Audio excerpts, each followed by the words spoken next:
It's 4 o'clock on a Wednesday. That means it's time for Taxi TV, the Insider Edition. This week starring special guest star, I'm out of breath, Jon Asher. Yes, I'm an audience. Welcome to the big show. Thank you. Thanks for having me. Right down the hall. It's true. I woke up this morning and went, holy crap, it's Wednesday. What am I going to do for the show? And I walked in the door and I said, who do we have on the afternoon shift? And, oh, Asher's here. Great. So I had Aaron call him up and say, want to do a show? And he said yes. And I'm excited. Yeah, you know, I don't think a lot of the members know you, but some do because, like you said, he was just doing one-on-ones for us at the taxi booth at the ASCAP Expo the other day. He's also friends with Katy Perry and was in the room when she made the comments about Taxi. So cool. We have a witness. Yeah. And Jon is, he's our hip factor. He's one of the younger screeners and well respected by all. I think that all the people who've done one-on-ones with him at the Road Rally and have heard him, you've done some drive-bys at night too, right? Yeah. And so, yeah, they love him. And he's got great ears and he's hyper well-connected. And so there you go. So I thought he'd be great for the show. Yeah, and it's great to connect with people. I hear their songs pretty much every day, so... And there they are. Oh, there we got go. The chat room open. Whoops. Keep screwing that up. So we're going to listen to some music, and I'll let you guys ask questions. You're all there. You can see us, right? Okay. Yep, love the hair. They can definitely see us. There we go. The first time Jon walked in here, we all went, wow, that is some hair on that dude.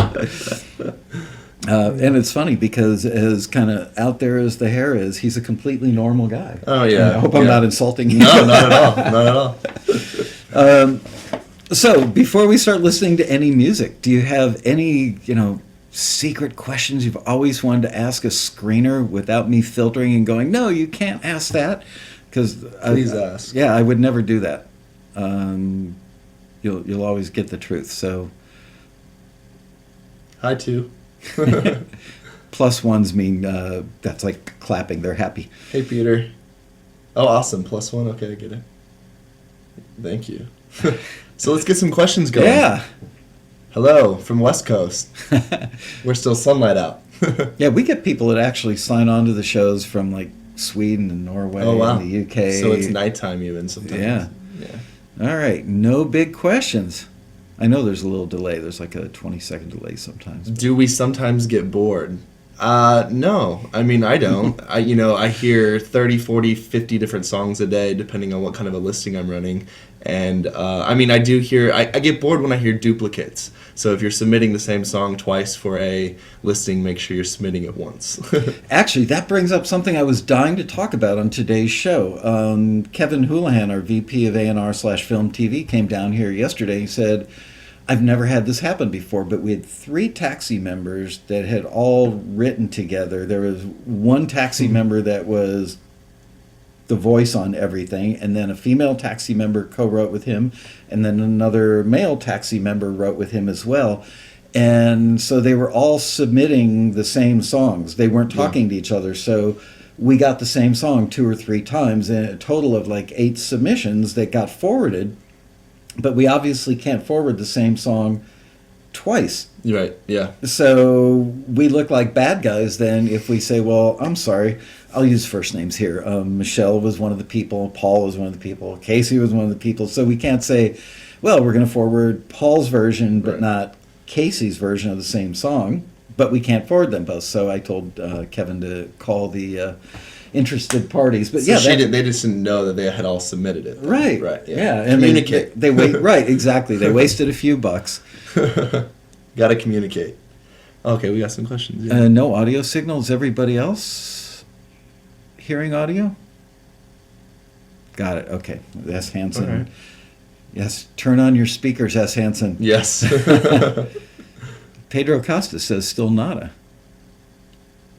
Must be for some people. Yeah, that's weird. Do vocals hurt an instrumental? Can you clarify that question a little? If it's an instrumental listing, I wouldn't be submitting vocals on it, no. What about somebody who does like let's say somebody runs an instrumental thing for a TV commercial and they do la la la's or whistles or do do do's. If if it doesn't take away from, if it doesn't distract you from what they're looking for, I mean, you have to be really specific, or you have to read the listings because they're really specific. So if it says you can have embellishments here and there, I would stick to my guns on that, but I wouldn't sing over a track if you're submitting it for backing instrumental. John does a lot of stuff for record labels. Can I mention the label that you scout for? Yeah, I do. I mean, I do independent scouting for multiple labels. Particularly, I run listings here for Atlantic every now and then when when they ask me to. So I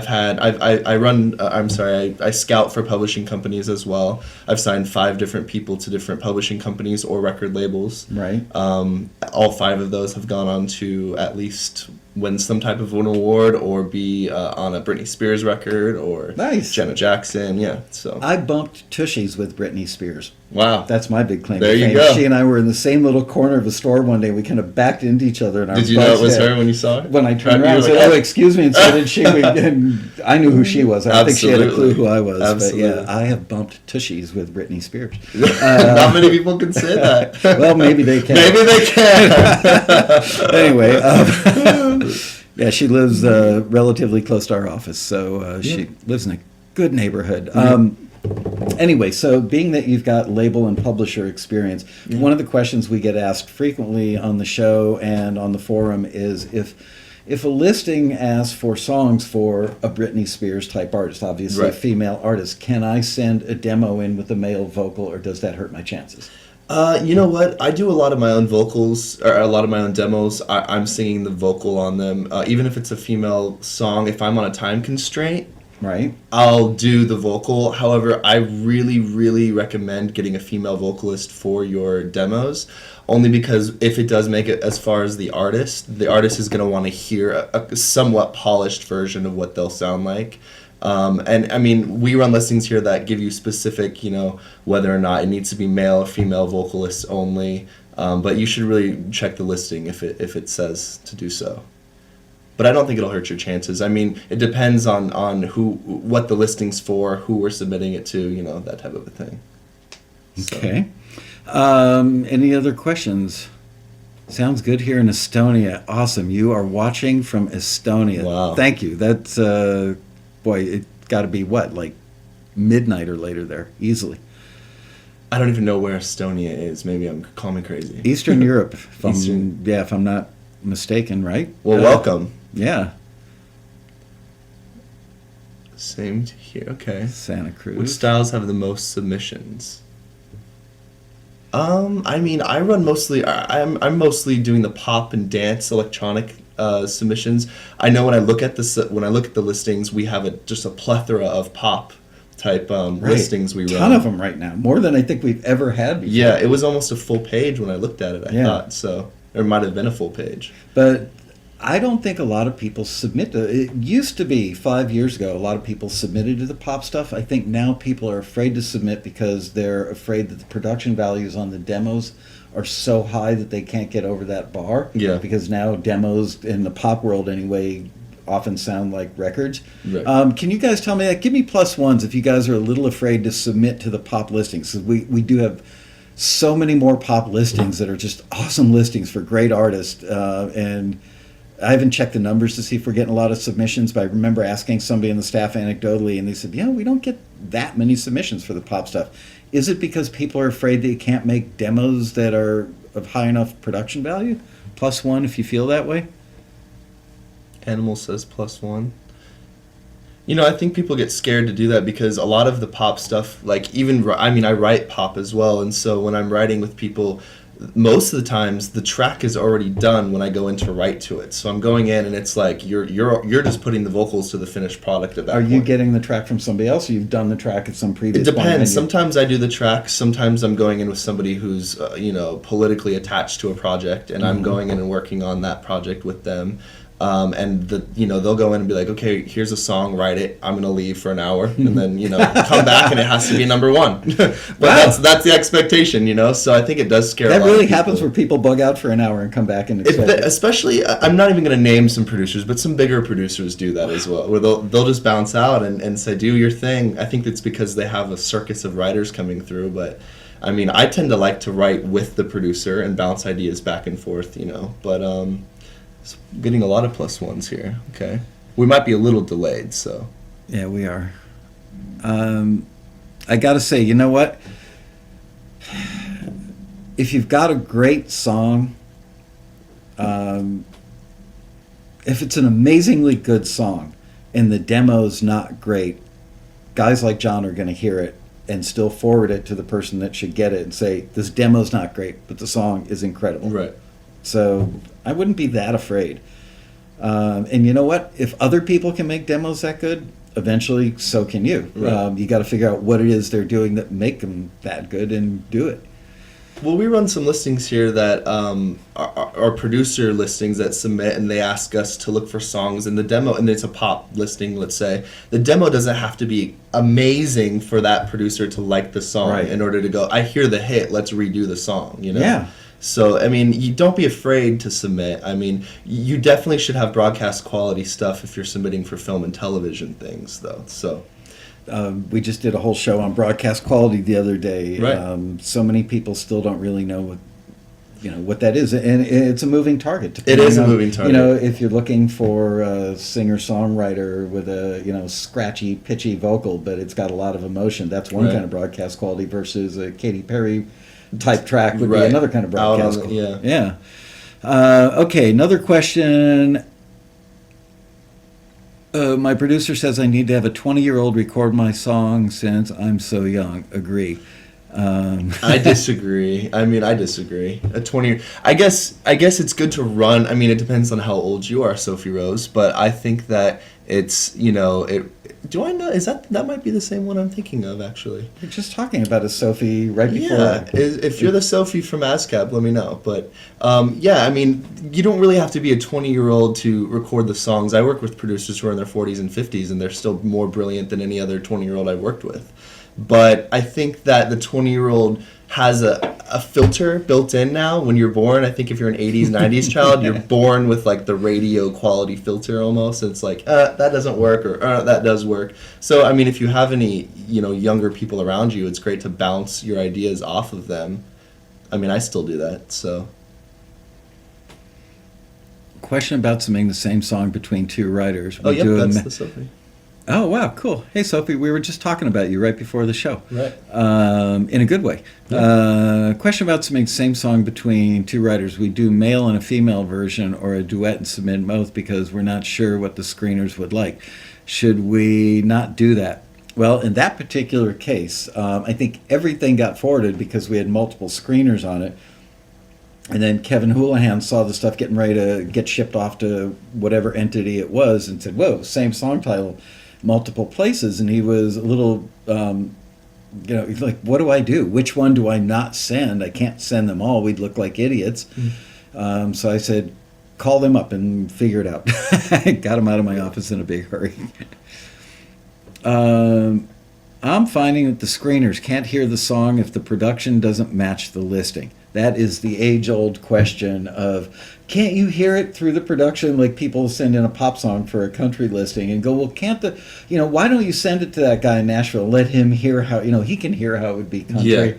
Yeah, go ahead. I mean, if the production doesn't match the listing, we're specifically looking for things. I use that word a lot, specifically looking for things. So if the production's like honky tonk, feeling like country song, and we're looking for a Lady Gaga style song, but the song could be either genre with the right production, I would you'd probably have a better turnaround if it was a song in the vein of what we're looking for, production wise.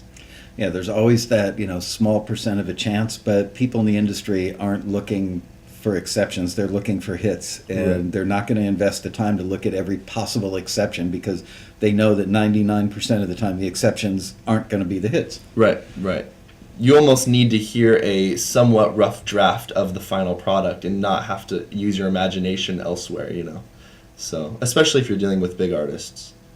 How often does a producer see the potential in a demo? I mean, it's kind of the same question, but I'm going to go turn on the air conditioner and cool it off a little. So why don't you, Sure. if you can add anything to that while I adjust the AC. I see potential in a lot of songs. You know, at the Taxi Road Rally, I heard a few songs that were just acoustic vocal demos that I was hearing in, you know, a much more produced way. So I think that if the producer or the writer or whoever's handling the song is talented enough to know what they're doing, if they're working in the industry, then they should be, that anybody can hear the potential in the song, but I think that, or in the demo, but I think that the demo should, on your part, be doing justice and selling it to us. It needs to have a selling point to us.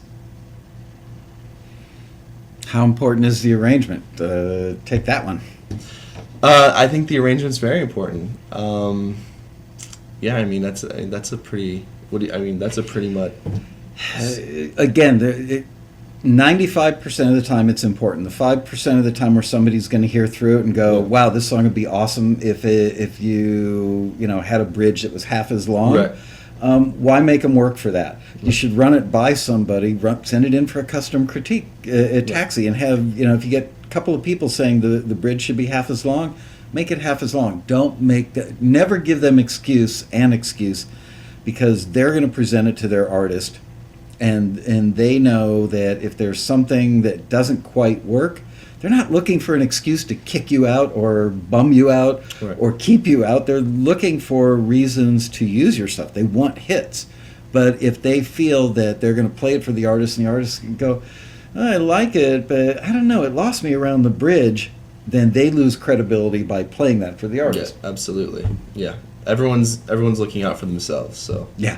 Oh, I'm so shocked by that.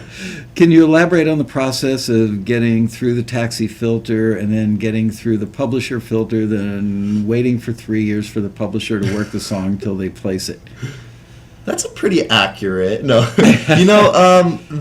there's a lot of filters, and even me as somebody going through the industry currently, I deal with filters on a daily basis. For instance, I just had a song sent directly to Shakira's A&R, and then Shakira's A&R sent it directly, after a revision, sent it directly to Shakira. I'm still waiting on an answer. So, you're always going to be waiting. The filtering process through Taxi, we're only going to be sending the best work. So, if it gets to that point, it's out of our hands at that point. Whoever's deciding on the project or what songs to use, it's up to them. So it's just the waiting game. For every 100 songs, you might have one song that gets you something. Yeah, Diane Warren is famous for saying that she had to write 100 to write a hit, and then pitch 100 of those to get a cut. Yeah, I'm still dealing with that on a daily basis. So I'm still waiting. I'm still for Shakira too. Funny. Sometimes I think artists are not aware of how long these things take. Look, there's so many people that drop out of Taxi because they've been forwarded 42 times in the first year and they haven't heard from anybody. Then what happens is halfway through what would have been their second year of membership, they get reached out to by 3 or 4 different libraries throughout the course of that year. And now they're feeling awesome. Man, I've got stuff in a bunch of different libraries. And when the guy called me up, he said, "Do you have anything else?" So I got 6 songs signed there and 18 there and 12 there. I don't need Taxi anymore. But what they don't realize is in the 6-month wait, they could have had stuff go out to another 10 libraries. And instead of having 3 libraries they're working with, they could have 6 libraries they're working with. You always want to be feeding the pipeline. Absolutely. And getting it out to as many places as you can. And constantly writing. I think a lot of people write and then sit for a second. They do this. Yeah. That's a telephone, in case you can't see the screen. Yes, they sit there and hold the phone waiting for it to ring. Yeah, it is, it's a process. John, for film and TV, what specifically would be too distracting in a pop dance song? That's also, a question that can be answered multiple ways. I think what I find in songs a lot lately that I've been returning here is either just a lot of too much ad-libby, breathy stuff that just kind of sits out too much, or curse words or those type of things. For film and TV specifically, but distracting Yeah, I think just annoying auto-tuned ad-libs. I don't know, like They should have a button for that. Yeah. No annoying auto-tune ad lib. Absolutely, yeah. Let's see. But that, like I said, that's a question you can answer in many ways. If we were submitting a song for an artist, why is the vocal accent or synthetic sounding music important to a screener? Why can't you hear the song? If submitting a song for an artist, okay, so say you're submitting a song for somebody like Lady Gaga, why is the vocal accent? So if I can't understand what you're saying in the vocal, and I have a pretty good filter. I deal with a lot of different countries when writing songs. If I can't understand you, and that's why what I've written in the critique, then 10 times they're not going to be able to understand you either. So you want to make sure you have a clear vocal, especially if you're submitting for an American artist.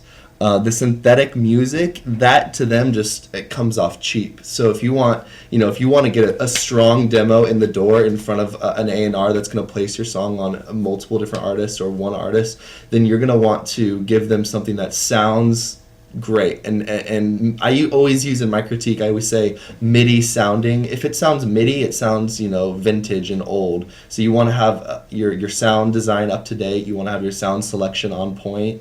You should be referencing the radio to see what's kind of hot and test that stuff out. Somebody just asked a great question. If I wrote a song as a duet, can I submit it for a listing that's not for a duet? Can I submit it as a duet for a listing that's for a solo or a single artist? Okay. I'm letting you answer everything. Yeah, no, I get a day off. Absolutely, yeah.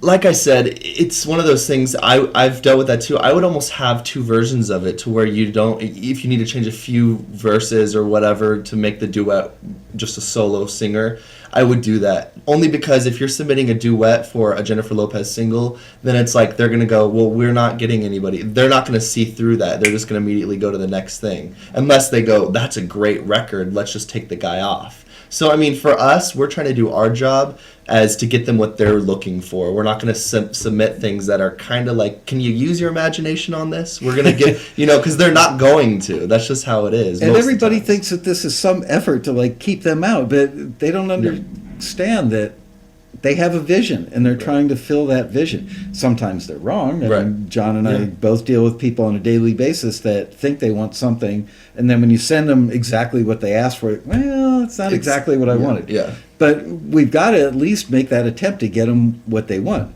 Absolutely. I think that's the first step, or else we're just kind of throwing stuff at them. So. Which they hate. They hate it, yeah. We just got a call. I got a call not long ago from a music supervisor, I think it was, Music Soup, that said, I was so happy with the stuff I got from Taxi. You're much better than publishers that we work with. And I said, why? He said, because we actually got stuff that was exactly on target for what we asked for versus publishers, especially big publishers that aren't indie publishers that deal with film and TV. When the big publishers pitch for film and TV, they pitch it like they pitch for records, which is, and I've got this, and I've got that. Right, and, well, we don't care if it's great. We can't use it for this scene. Yeah. And there's a lot of people trying to use their creativity at publishers, I find, too. I've been signed to a publisher before, and a lot of people try to utilize their own creative talent, trying to convince the A&R that this is, and it's like the A&R has their vision, and the artist has their vision, the A&R is trying to fill their vision. It's just an ongoing thing up to the artist. So at the end of the day, it's the artist who chooses, but we're trying to supply them with, if they're saying black, we need to give them black, not red, so. Yep.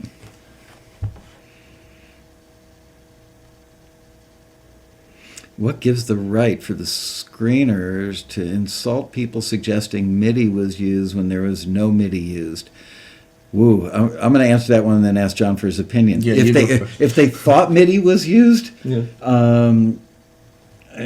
are times where I hear stuff and I think it's MIDI and maybe it wasn't, but maybe it was just so stiff or something, right. Or it could have been that the keyboard sounds were very 80s DX7 or the little Casio Mini, and it wasn't used in a cool way. It was used taking away from the track. Yeah. Yeah, and it sounded like it was MIDI to the best of my knowledge. I'm not ignorant on the subject, so what's your take? Well, that's where my creativity comes in. There's been a million songs at Taxi where I've pulled it to the side and gone, okay, could I give this person any other creative direction other than just critiquing them, like outside of that, reaching out to this person?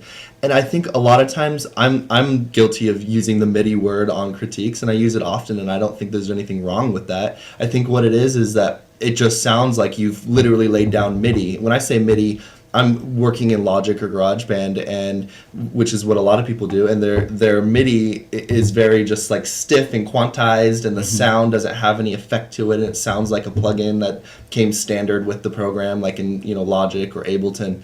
And I think that that's where you get into the sound design of it. It's the creative process is going in and designing the sound, not using the preset.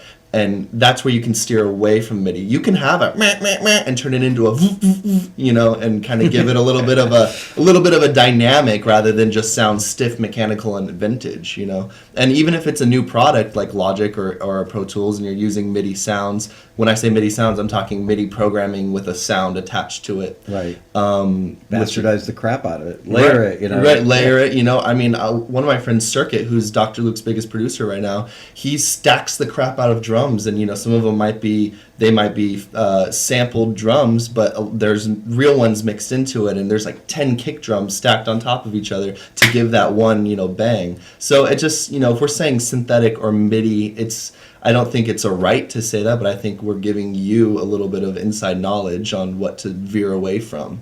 I worry that the members think that the screeners are sitting there going, ha ha ha, another musician that I can knock down and keep him out. Not at all. In fact, I think we come here going, every day when I walk in, I'm going, okay, what am I going to find today that I can further on? Because I'm actively looking, even if you're submitting for a pop listing for a female singer-songwriter, I'm still going, okay, could I go to Michael and say, that artist is great, let me show them to a label? Like, I'm still working behind the scenes as far as not just looking for that listing specifically, but also looking for, hey, is that the next Alanis Morissette? Hey, is that the next Britney Spears?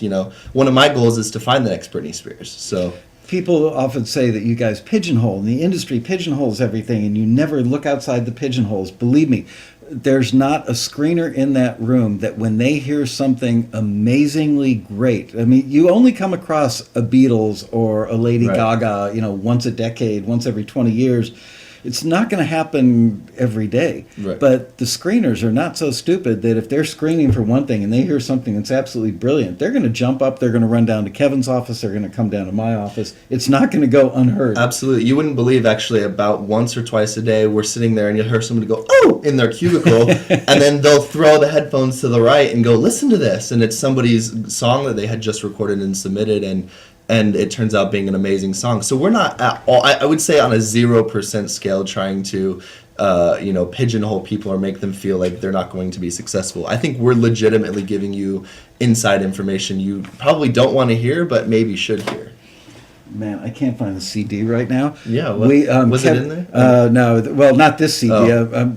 On the regular edition of Taxi TV on Monday, Kevin and I heard a song. I think I've got my briefcase. I'm going to grab it and play it for you guys. I'll answer another question. For those of you who didn't hear it, and then we'll start listening to some of your stuff. But this song was just like so incredibly good that everybody on the show and Kevin and I were all amazed. Yeah, we have to check that out.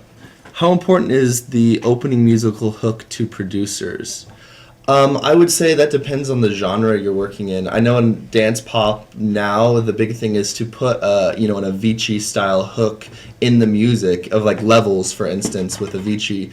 The hook was already there. You don't even need a vocal on top. But then when they mixed that, when Circuit took Avicii's Levels and did a co-production on it, and they pumped it out as Flow Rida Good Feeling, there was like 5 songs mixed into one on that. But I think that the musical hook was what sold the producer and sold the artist Flow Rida on that song, saying, yes, I know this song, it's a club staple, let's do a full-length track and put a song on top of it. All right, I'm going to play you the song that we heard the other day. Tell me what you think. Oh, I've heard this song. I know this. Is this DZZZ? Yeah. This is one I pulled aside. Sounds like a hit record.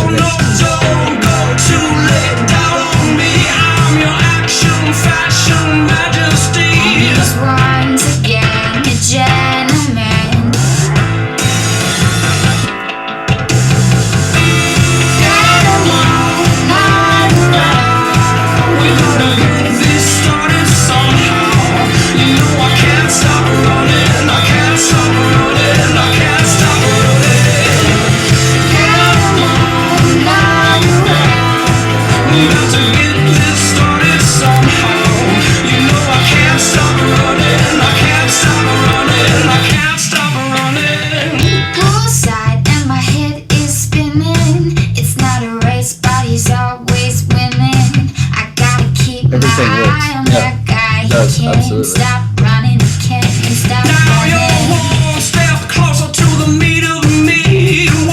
All of the songs are really cool though. I listened to his whole thing. He's great. I haven't heard the other stuff yet. I'll tell the story on here. Yeah, the production's great on that. It's almost like little Hall & Oates in there, little Blue Eyed Soul, very modern stuff. That has a very, this could be in the club, absolutely.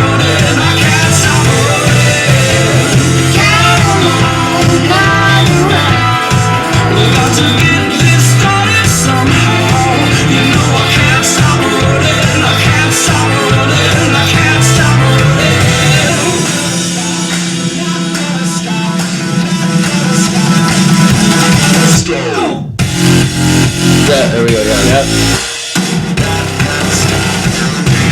Unexpected, but works. Yep. The guy won't stop, he'll be running, he'll be running. The guy won't stop, he'll be running.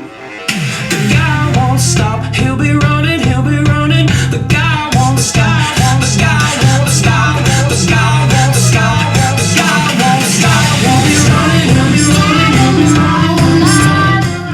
Yeah, I heard that song on he submitted for a listing I ran actually recently for looking for producers, and the listing's still running because I'm not finished with it, but he's definitely somebody I had forwarded to listen to again.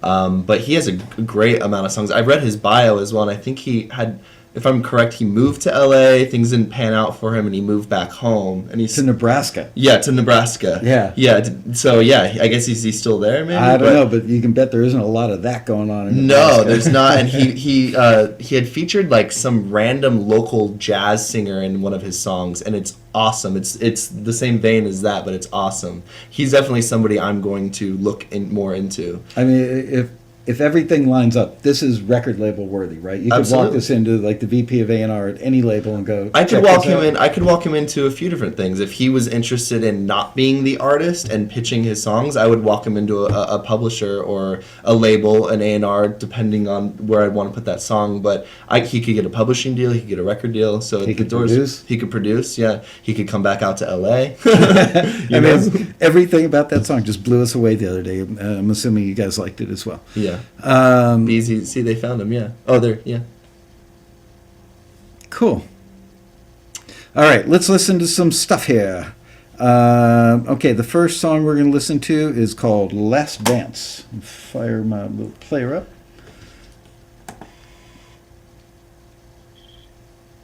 We have to listen off CD player because the load songs in here, it eats so much bandwidth, it kills the program all the time. All right, here we go. Last Dance.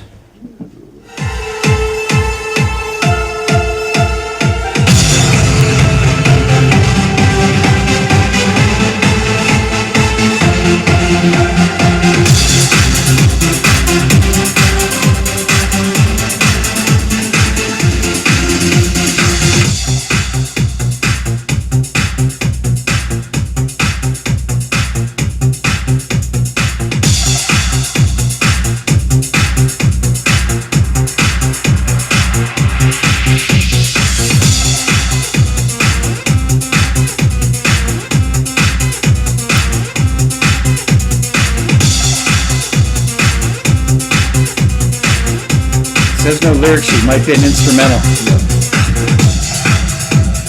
We're almost a minute in.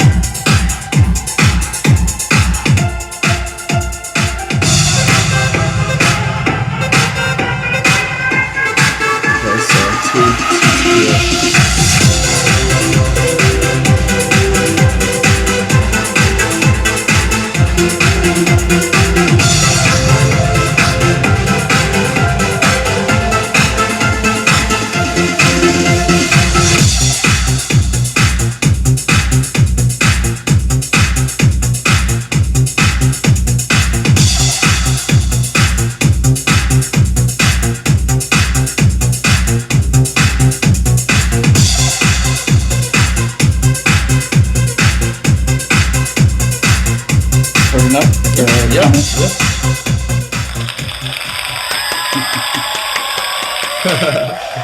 Gotta have the applause. Yeah, absolutely. That's cool. So I think this is two PA.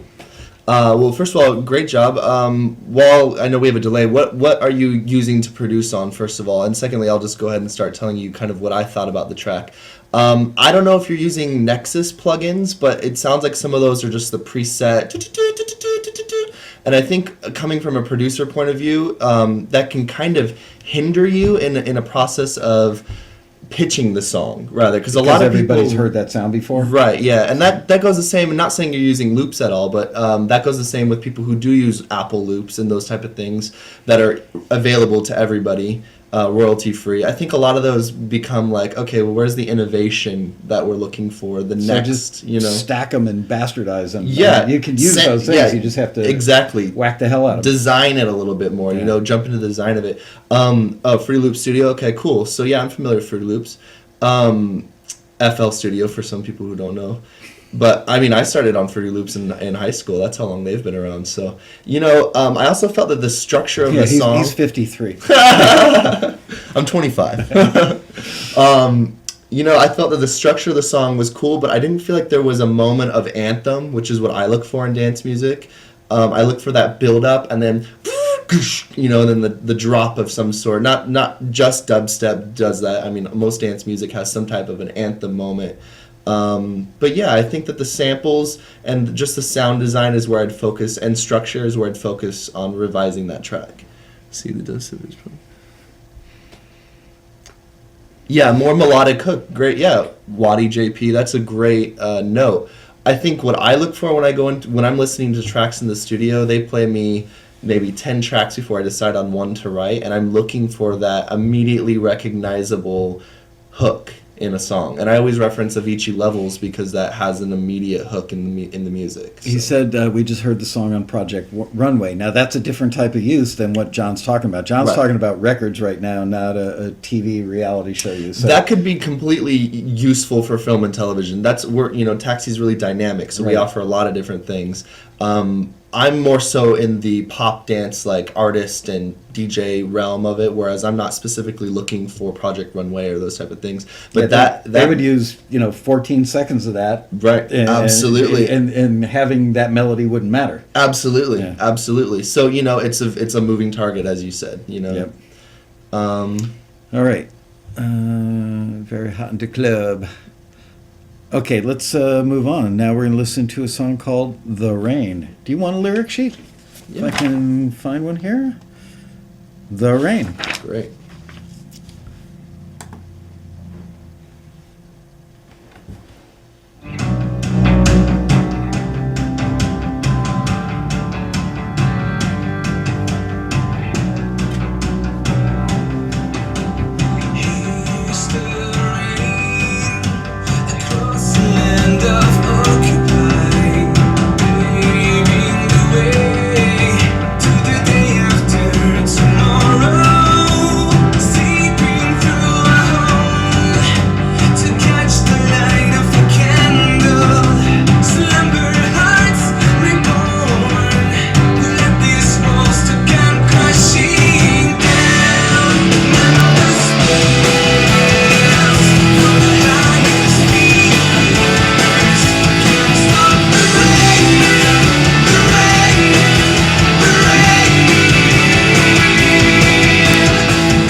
All right, so yeah, I mean, I definitely like the vibe, the overall feel of the song. It definitely has like a rock feel to it. I did notice the first thing coming from a writer's point of view. The first thing I noticed was the rhyme scheme and the lyrics didn't feel like it just felt like you're going in all these different directions. And like for instance, I wrote down on calling it home. I think this is the second verse. Calling home, that's your A melody. A city full of heroes, that's your B melody.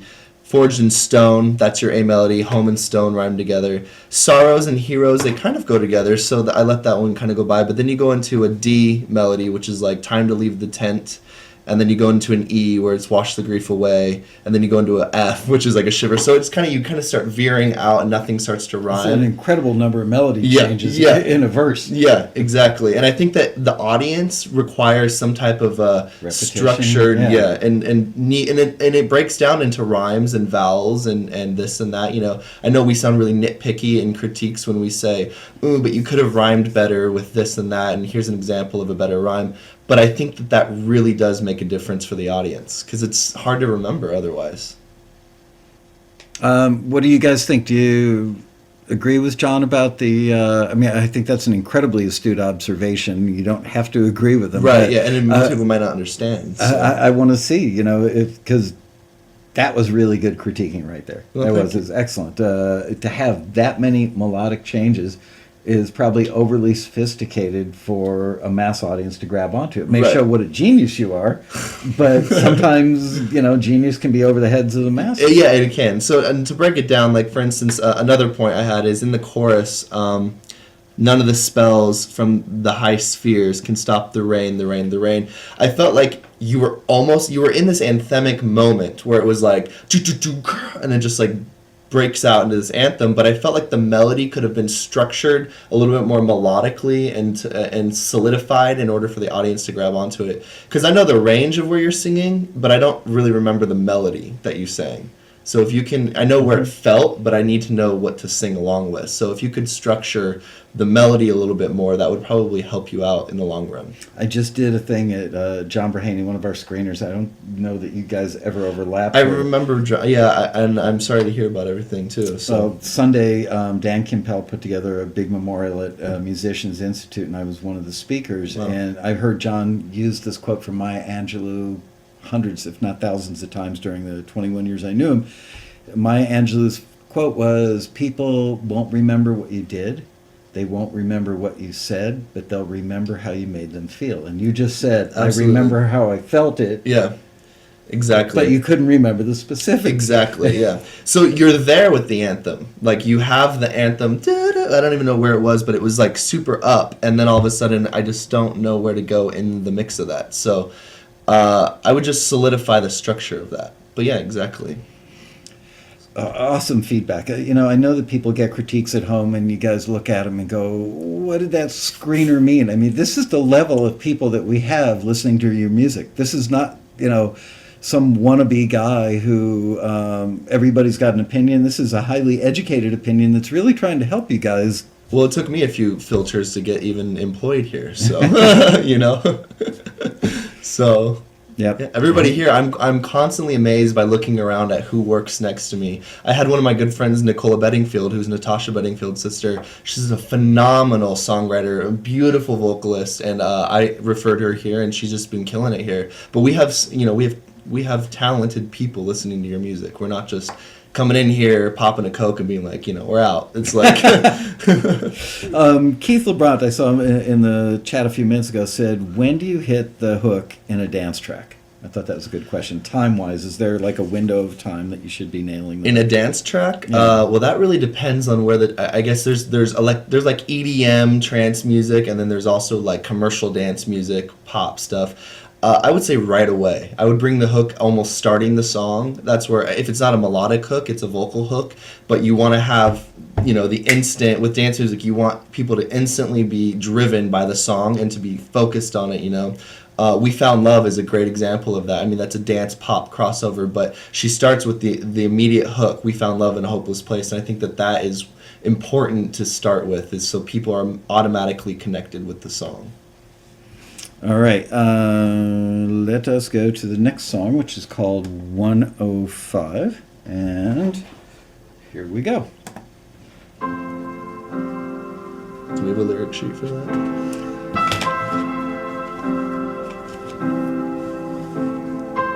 Yes.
Subhook.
I was going to kill it, but I thought, man, let's see what happens. Yeah, let's.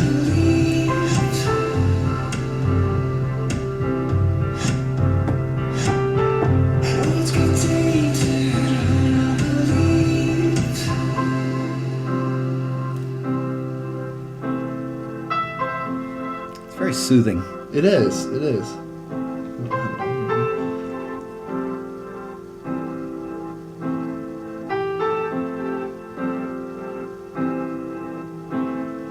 Are you in the room, whoever did this song? I know we have a delay.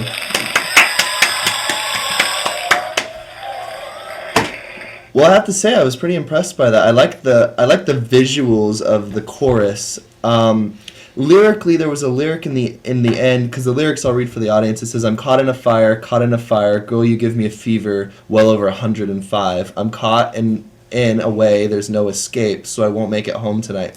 I think that the lyrics up until "so I won't make it home tonight" were really like inviting, the audience could relate to it, but the "I won't make it home tonight" kind of ended on like a depressing note. I think you should figure out a way to where maybe you're leaving it more open-ended somehow, or just bringing it back into the love of it, because you're not going to make it home tonight, so it makes it sound like you're not going to be with this person any longer.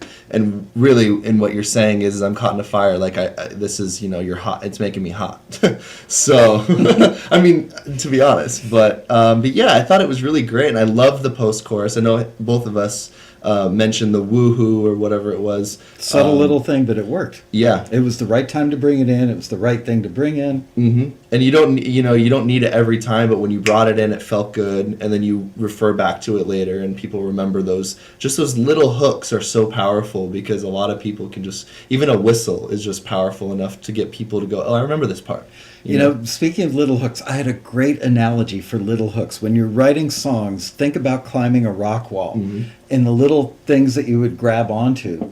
Those are little hooks, whether it's an emotional hook, a sonic hook, a melodic hook, a rhythmic hook, a guitar lick. Absolutely. All those little things are something that that allow you to grab on and move up one level higher. Absolutely. That's a great way to look at it. I think that helps make sense to people too. Yeah. Because I know a lot of people are like, well, what's the whistle going to do to change my song? But, I mean, producers like Dr. Luke and writing camps like Dr. Luke, it's only hooks that they write. So you have to understand if it's a whistle, or if it's an actual whistle, or if it's a, just a little like type of thing that's repeated again. Those little things are hooks that people latch onto and effectively help sell the song. So Great advice. All right, now we're moving on to a song called Don't Spare the Horses. A dog will never alive, and I don't need to justify my choice. If I was a bird, I would fly, so I would not be haunted by your voice. And the darkest hours just before dawn, cobwebs in the corners, oil upon the waters. I think I'm going crazy, crazy, crazy, and there is no way back to sane. Don't spare the horses, let them drag me away. I'm gonna call it a day. Now you're not gonna stay in my Sorry, no, it's okay. I was life. listening to what the song was called. This is how it should be. Oh, yeah, I've seen There's this. no future for me. Now you will no longer be in my life. My life. Be in my life. In my life. If you won't be in my life. My life. Be in my life. In my life. It's time that I took me a break, 'cause all I feel is aching inside. So whatever the path that you take, I hope that she'll be making you feel alive. So the brightest ever star in your sky becomes a supernova. It's burning, time is over. The light is growing hazy, hazy, hazy, and it will soon no longer rise. Don't spare the horses, let them drag me away. I'm gonna call it a day. Now you're not gonna stay in my life. No sense in fighting, this is how it should be. 'Cause there's no future for me. Now you will no longer be in my life. My life. Be in my life. In my life. If you won't be in my life. My life. Be in my life. In my life. So as I lie on this floor, never felt so lonely before, and I've decided for sure I just can't do this no more. Oh, don't spare the horses, let them drag me away. I'm gonna call it a day. Now you're not gonna stay in my life. No sense in fighting, this is how it should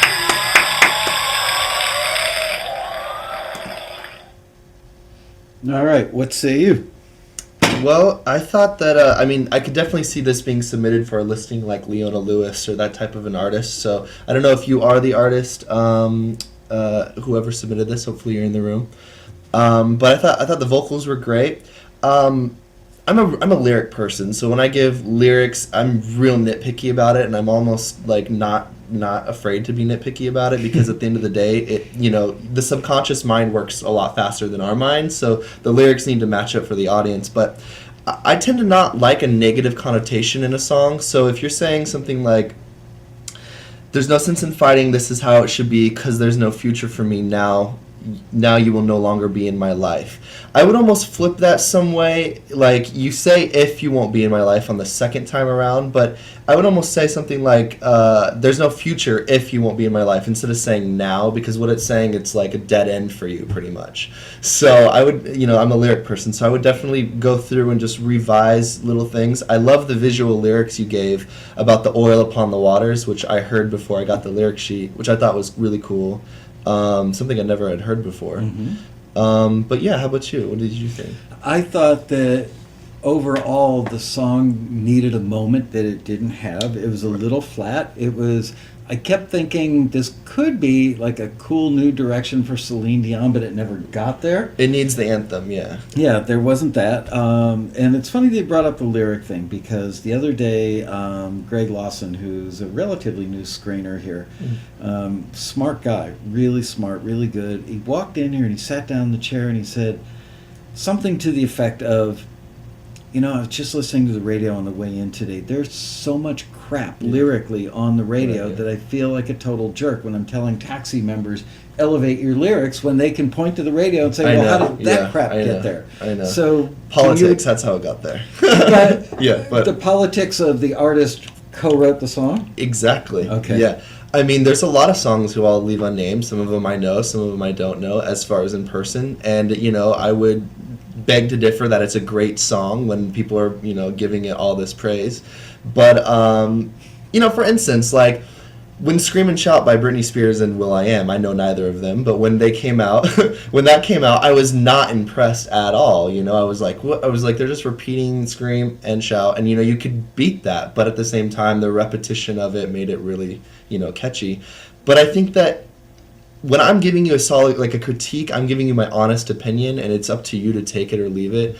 But I don't think that there's a right or wrong with lyrics. I think things work or they don't. Like, it's not like that's a bad lyric, that's a good lyric. It's like, did it work with what you're doing or not? And I think that this song has a great, like, topical story to it.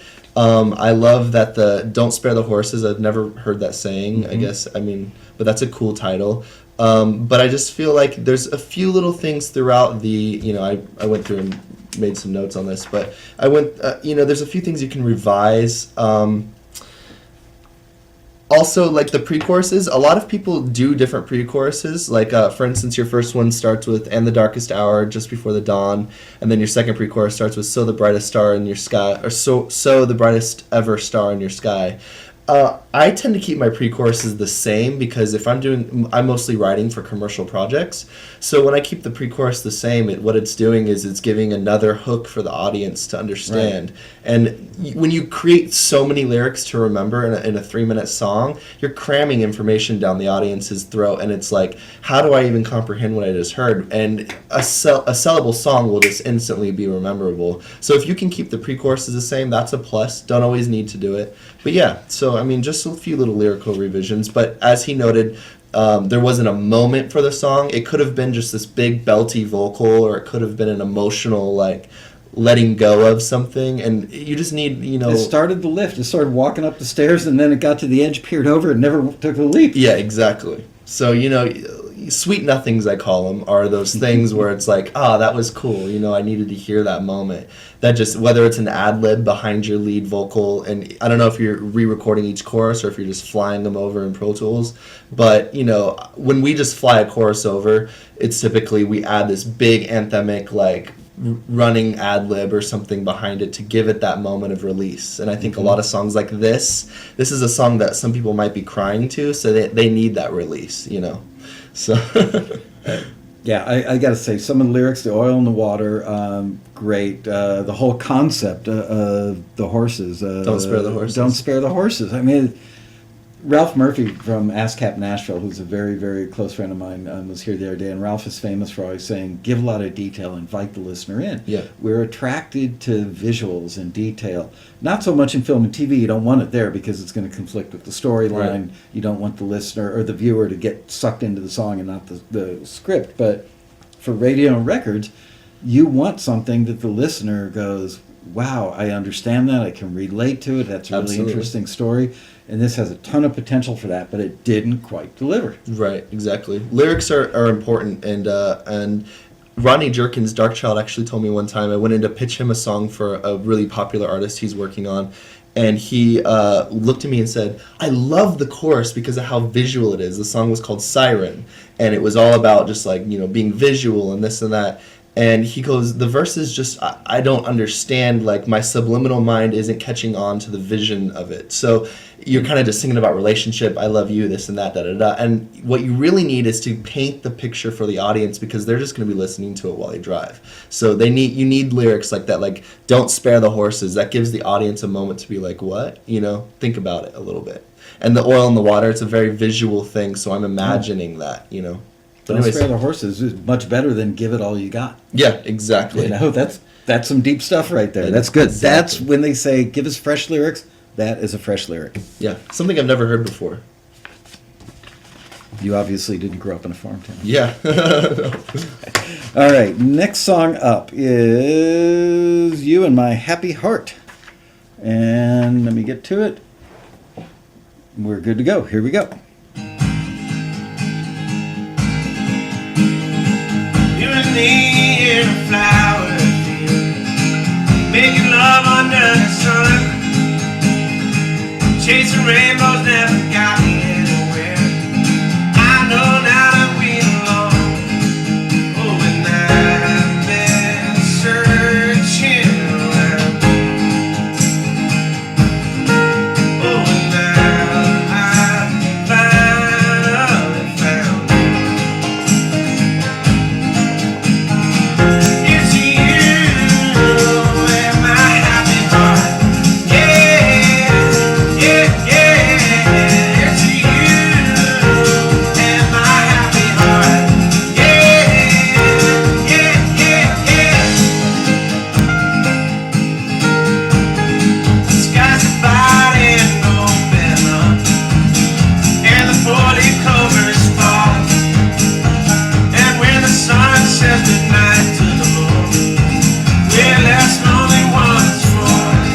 Oh, and I've been searching around. Oh, and now I finally found you. It's you and my happy heart. Yeah, yeah, yeah. It's you and my happy heart. Yeah, yeah, yeah, yeah.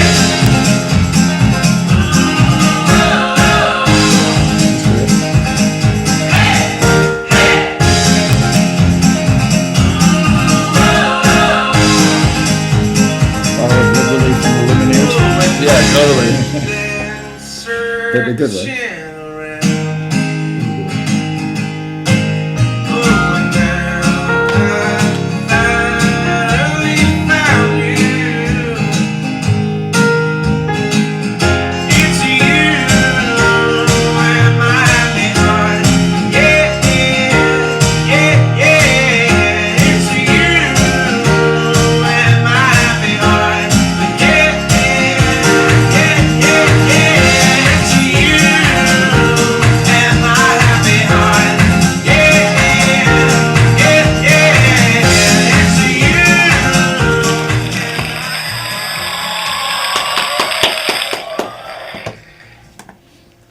Well, definitely has a vibe to that song.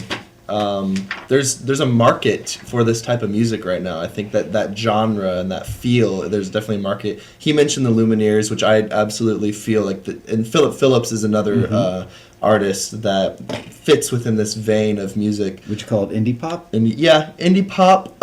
Yeah, it's weird because it has poppy hooks, And yeah, I would. It's weird. The whole indie thing. I've got actually Yeah, a I know. critique the other day. Somebody asked me in a critique. They're like, "Well, does this classify as indie? And what is indie?" And it's like, I mean, You know it when you hear it, but you can't know when you describe hear it. Yeah, I mean that could be a million different labels, but it fits. There's a thing to it. I mean, the fact that it had the banjo kind of takes it out of the indie thing, and maybe puts it in an alt country thing. But Yeah. still, it sounded indie. Yeah, exactly. And you still have those major hooks in there, which are great. I felt that your chorus, I love the yeah, yeah, yeahs part. I feel like the yeah, yeah, yeah, like it had a vibe to it when you did that. This is me being nitpicky again. It's you, and my happy heart. I feel like that could have been a little more melodic somehow to really get the hook in there on that specific part. But I thought that the overall feel of the chorus was great. I like the woes. I like the hey, the Lumineers feeling thing. But yeah, I noticed the banjo intro when it first came in early in the song was a hook. That Yeah, absolutely. invited you in. Absolutely. All of a sudden, literally in an instant, you go, this song has another dimension to it. And then, not too far after that, the piano hook came in, and you go, they just added another layer of peanut butter on top of that jelly. Yeah. And then the Hey Hays came in, and you went, now we've got bread on both sides of the sandwich. You just Absolutely. kept building subtly. Stuff didn't stay in necessarily the whole time, and all those little layers added up to a really interesting song. and I like towards the last chorus, it goes into like a feel, and then it starts picking up speed again with all the percussion and stuff that you put in, and it felt great at the end of it. So yeah, this has plenty of opportunity for especially film and TV type stuff. You're only singing about positive things in this, so Which is a good thing for which film is and TV. great. Yeah, I mean I can envision this on many different things like a photo commercial or anything. So yeah, I noticed our buddy Paul just joined us. I love Paul. I'm a huge fan of Paul. Yeah. And I'll bet he said, I was working, I just joined in. I'll bet you anything. Michelle called Paul and said, they're listening to our song. And Yeah, Paul yeah. quit working and ran over to his computer. Come on, admit it. No, Anyway, Paul's great. Paul's really, awesome. really good job. That was a co-write with Michelle and Paul. And great job, you guys. All right, I think we have time for, well, we're a little over, but I always go over. What the hell? There's a song called Paralyzed. It's got no lyric sheet, so I'm guessing that is probably an instrumental. Let's find out. When I first saw you, I was wrong about that. Frozen, out cold, unable to focus, stupefied by your every move, hypnotized to the things that you do, make me come to life every time like the first time. See that look in your eyes, girl, you got me.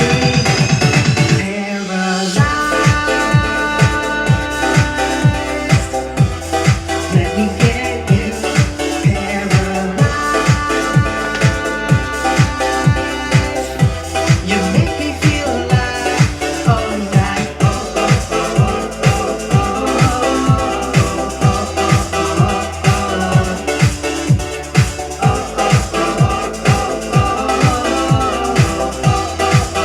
oh, You're steering up a chemical reaction. Dealt my cards and I'm ready to cash in. Treat me like a king, I'll put you on my throne. Be my queen of hearts, will rule the world. Make me come to life every time like the first time. See that look in your eyes, girl, you got me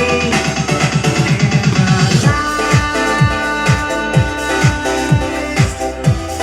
Let me get you paralyzed.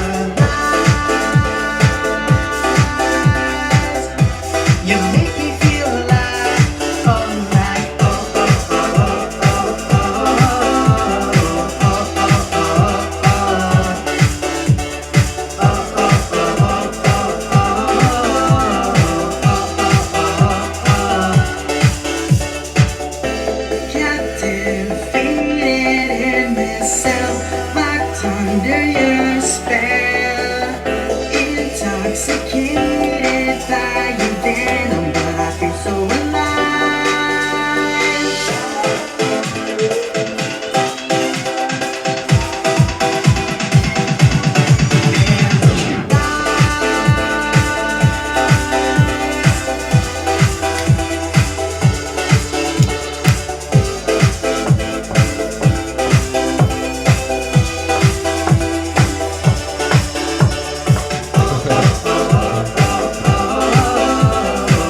Cast your vote. So you've got a case of what I call the pre's, which is what I sometimes do when I get in a session, where your pre-chorus is your strongest point in the song, where that's to be honest, that's the biggest part of your song that I remember besides the O's. I thought your pre-chorus and lyrics were great. I thought that moment of build was like there. What I find that a lot of pop writers do is they find the concept, and they're like, yes, Paralyzed, that's my concept, it's very visual, and then they rely on that concept and they don't really write anything else for the chorus. They just kind of sit on the title and just hold it out, which is kind of what you did. You have to think about it this way. If you were to start a song, and if you were to play a song to somebody one time and then turn it off, they need to be able to remember exactly this. They need to be able to sing back to you what it is. So if you're gonna listen to a song like Katy Perry, "I Kissed a Girl," you immediately remember that I kissed a girl and I liked it. It's kind of like you're stepping into a melody. So if you're starting your verse like on the beat, start your chorus like on the off beat, so it gives you room to go into this like stepping in moment of singing a melody, if that makes sense to you. But I felt that also an important thing is in a demo, you want to make sure your vocals are on point. So it's important to, if you didn't feel like you nailed the vocal delivery on it, that you redo it and take a few more takes until you get it. And also you can use a few tricks here and there to tighten it up a little bit, auto tunes or whatever you need to do. But that's important for pitching a song. One thing about it that I couldn't move past was the da da da da on the keyboard. Sounded like the same exact patch that they use on Saturday Night Live. The characters, the two guys in the club doing the head bob thing. It very well could have been too. And I couldn't get past that. It was so commonly heard and used, and that was a great example of that what you pointed out earlier about layering sounds, coming up with something. Don't let something that simple be the thing that distracts you from the rest of the song. Yeah. I've heard that sound 1,000 times, and you get stuck on that. Or even the phrasing of the sound, the cadence. You're like, you know what I mean? Like the production needs to feel innovative. So if you're hearing that do do do do do do, it's like it's every song on the radio, whatever. There is going to be a point when it is a little bit outdated, and I think we're actually reaching that point. So you need to be aware of your sound versus what's on the radio, and is that you have to imagine if your song is going to get placed today, maybe a year before it comes out. So it needs to be future, not past. I always tell them that anything they hear on the radio today started its journey 2 years ago. Absolutely. Maybe even before that. And so they've got to look at what's on the market, on the radio today, if they're talking radio and record stuff, and go, how can I bend the curve by 15%? Right. People want to do stuff that's so whacked out and so different. Look at me, I've created this whole new genre. Well, guess what? Radio's not going to play your whole new genre. Right. Yeah. But if you take an existing genre and push the envelope by 15%, they'll go, you're a friggin' genius. Right. Yeah, exactly. I think that's where Skrillex, when he was playing around with dubstep, he didn't create dubstep. Far from it, yeah. Has always been around. He was in a band before that, and I'm sorry I don't remember the name of it. They were like an alternative punk band. But somebody at Cobalt Music who discovered Skrillex dubstep era was publishing him for his band, and what they ended up saying was he was singing over his dubstep, and they said, that sounds so unique, why don't you just scratch your vocals and just give us instrumental tracks and we'll try placing them like that. And that's kind of how he broke. But he was ahead of the curve with going, okay, what am I going to do that is already kind of around but hasn't been commercialized or hasn't been branded into its own thing yet, which is what I think a lot of people are doing with dance radio right now. Red One is adapting from things that were in the early 90s, and Dr. Luke he has a whole plethora of people referencing songs and finding great melodic hooks in different types of things, and and they're being geniuses by innovating older technique into a newer, ahead of the curve style production. Retro influenced as opposed to dated. Right, absolutely. There's a fine line that disconnects that. So how many people go into voting on that fine line? Do you think it's an individual sitting there 2:00 in the morning, wired on Red Bull, going, I've gone too far now, it just sounds crappy and dated? Or is it feedback from a team of people that go, let's push it a little further, okay, don't take it any further, it'll sound dated? Yeah, I think it is a collective, agreement. I mean, depending on the camp that you're working with, but I think that as far as is it dated or is it cool, I think that you just have to use your gut intuition on it too. Like I've kind of been truthful with even what I'm writing now. Is this lame? Is this cool? Like, is this dated or has that been said before?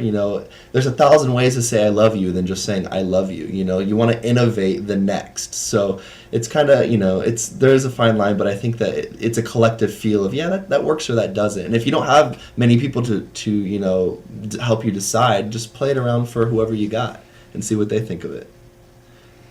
Is it true for film and TV as well? Are you talking about the innovation thing? Put it this way, film and TV, the number one thing is, does it amplify the emotion or support the emotion of the scene? First and foremost, that's what music supervisors are looking for. Then, as far as stuff being on the cutting edge, they want it to sound, if they're working on a show that's coming out in a week, they're going to be looking at, okay, what can we do to support the emotion of the track that sounds like stuff that's on radio now, so it's current? Because unless they're doing a show that, like Vegas takes place in the 60s, they want, period music for that.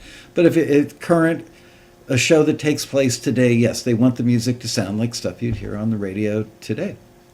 Or Which is what they asked not for. necessarily radio, but, current, yeah. Right. Film and TV has a quicker turnaround, too, for that type of stuff. Yeah, especially episodic stuff, It's Absolutely. It's a 1 week turn. My first placement ever, I recorded it underneath the desk because I thought that was like a great soundproofing. I put pillows in there, and it was on. I recorded it in. I want to say it was like the first placement I ever got was in like 2007, and it was on the Real World MTV, and I had recorded it. And next thing I knew, somebody from MTV had gotten a hold of it, and they put it on the next week. So Wow. it's just that quick. It can happen, but you want to make sure your stuff's tight.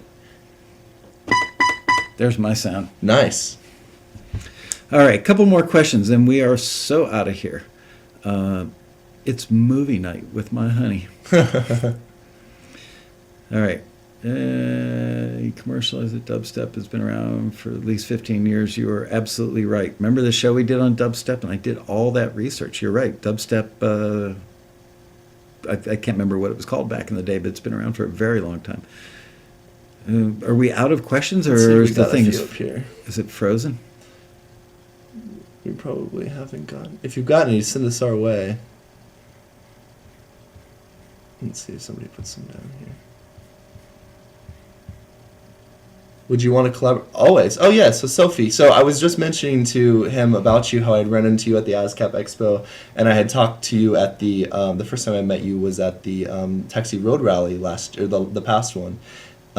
She's working with Rob, how do you pronounce his last name? Shirelli, yeah. So, she's been working with him. Oh, cool.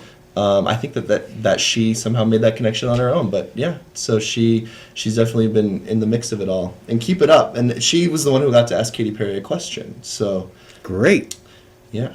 You're doing the right stuff. Yeah. Long intros. We do electronica listings? I'm sorry, I don't know what you're saying there. Genre has long intros. Help. What do we do for film? Does it help having a long intro for film and television? Again, specifically read the listing, understand what they're looking for. If it needs a button ending, it needs a button ending. If it says keep the intro short, keep the intro short. They usually don't request, the soups don't very often tell us keep the intro short. I think the rule of thumb is put it this way, it doesn't matter how long the intro is because they'll cut it to where they want, but the person listening to music on the receiving end from what we send, if the intro is long, they're never going to get to the heart of the song, and they're not going to hear the good stuff. So Don't keep them waiting. Although I hear plenty of cases of songs that I did a show with my daughter Hannah. We actually did a show about what is contemporary indie pop, what is contemporary indie rock. Most of those songs had really long intros, and they'd all been used in film and TV. But all the supervisors I've ever asked say just get to the heart of the matter right off the bat, so I know what I'm dealing with. I think the attention span for a lot of people making the decisions is very small. Goldfish. Yeah. Even for me, when I'm sitting here and you're submitting a song for a pop listing and you've got a minute and a half intro, you should have already been through the chorus by that point. So, you should just get to the point. All right. Well, I just want to cap this off by first of all saying thank you. You're Thank awesome, you for having me. man. It's my first show. Yeah, did a great job. Not Thank that I you. had any doubt whatsoever. Susan Koch was here last week and did a great job. And I just want you guys to be aware. This is the level of people that are screening your music. It's not like I'm picking the all-stars. I'm picking whoever's in the room when I need them. And they are all all-stars. They don't make it out into that room. So just know that when you get something not forwarded or you get a critique that you don't agree with, they're putting their heart and their soul and just tons of knowledge, as you can see, into this. And they're doing it because they want to see you succeed. There's nobody out there going, let's keep them out. Not one. Not one. Not So thank you for watching The Big Show. We will be back on Monday with a regular episode of Taxi TV. Until then, whoops. I bid you adieu, and thank you, John. Thank you. We'll see you out there.